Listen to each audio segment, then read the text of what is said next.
Los tres cerditos. Érase una vez tres cerditos que decidieron construir sus propias casas.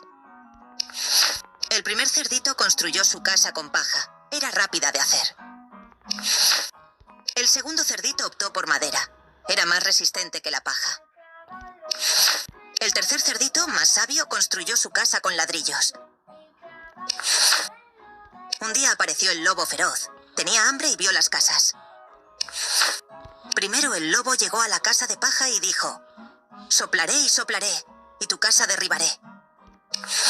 El lobo sopló con todas sus fuerzas y la casa de paja voló. Asustado, el cerdito corrió a la casa de madera de su hermano.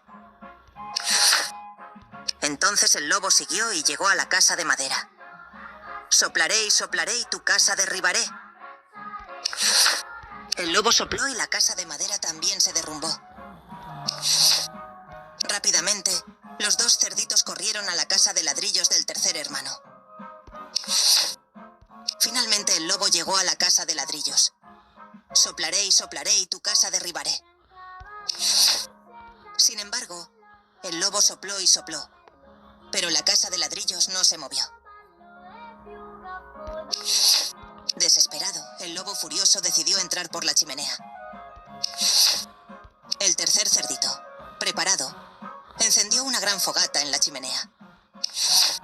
El lobo bajó por la chimenea y cayó directamente en la olla hirviendo.